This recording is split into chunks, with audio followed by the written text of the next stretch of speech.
All right, hello everybody, and this is me going over the activator with you. These are multi-step equations, which we've done them before, but you're more than welcome to check your work with mine to make sure that you did them correctly or to clear up any misunderstandings that you might have had.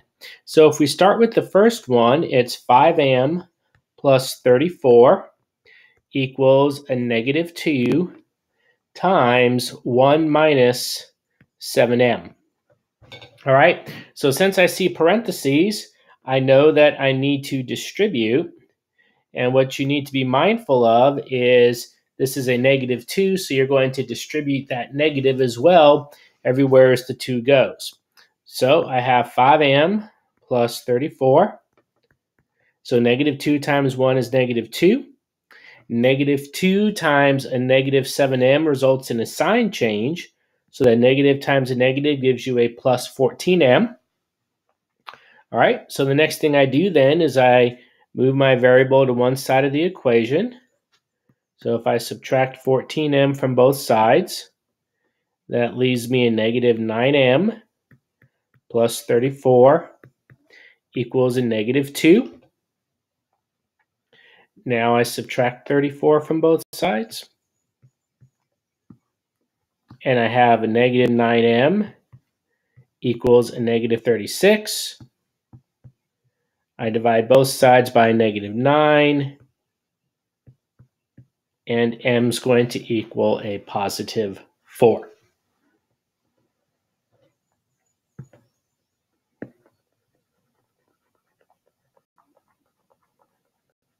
All right, so let me erase all of this. And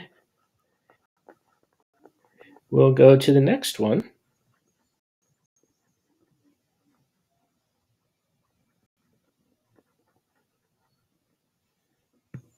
All right, so the next one is 2 times w minus 3 plus 5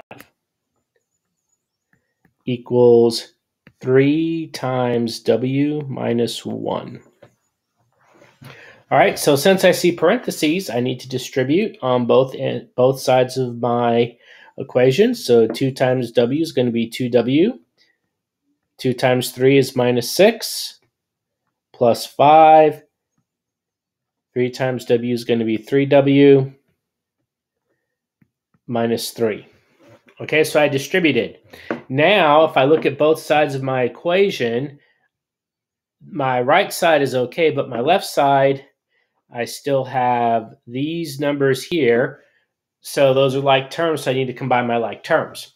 So a negative 6 plus 5 gives me a negative 1. So 2w minus 1 equals 3w minus 3. All right, so this time, in order to avoid a negative coefficient from my variable, I'm going to move my smaller to my larger.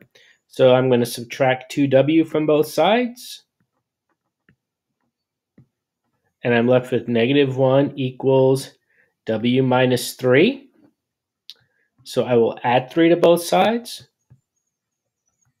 And when I add 3 to both sides, I'm left with w equals negative 1 plus 3, which becomes a positive 2.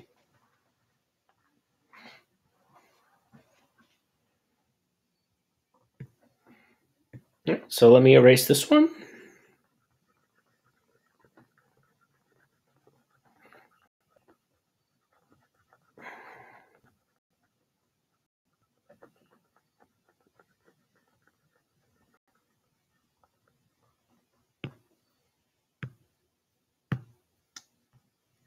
All right, so then let's go down to the negative 5g minus 10 divided by 5 equals 7g plus 6.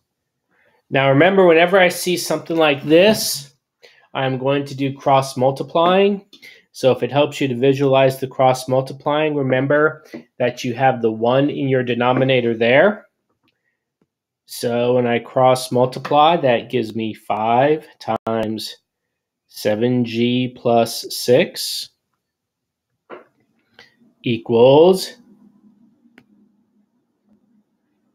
negative 5g minus 10. All right, so now that I see that I have parentheses, I'm going to distribute. So that's going to give me 35g plus 30 equals a negative 10. Whoops, that should be minus 5g minus 10. Okay, so what I'm going to do now is move my smaller variable to the larger. So the opposite of subtracting 5g would be to add 5g to both sides. So that's going to give me 40g plus 30 equals a negative 10.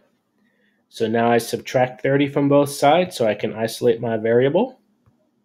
So I have 40g equals a negative 40 because negative 10 minus 30 gives me negative 40. Divide both sides by 40. So g is going to equal negative 1.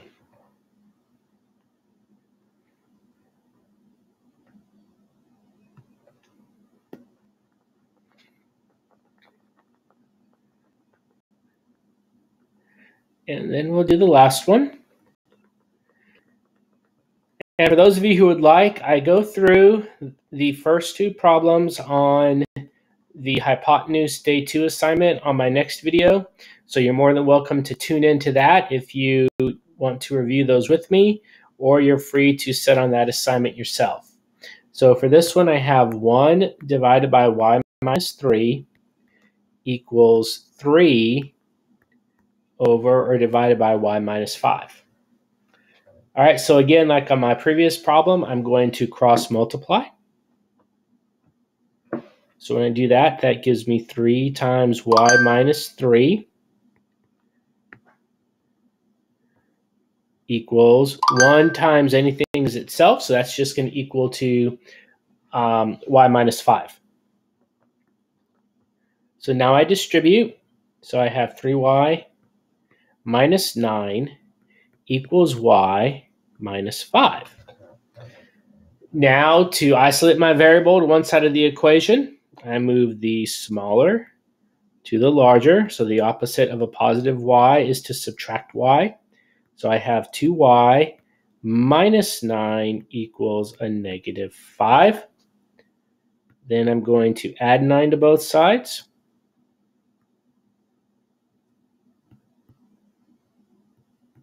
So negative 5 plus 9 is a positive 4. Divide both sides by 2. And y equals 2. Okay, so that's the activator, everybody. And if you need to, tune in to the next video, which will go over the first two problems of hypotenuse day 2.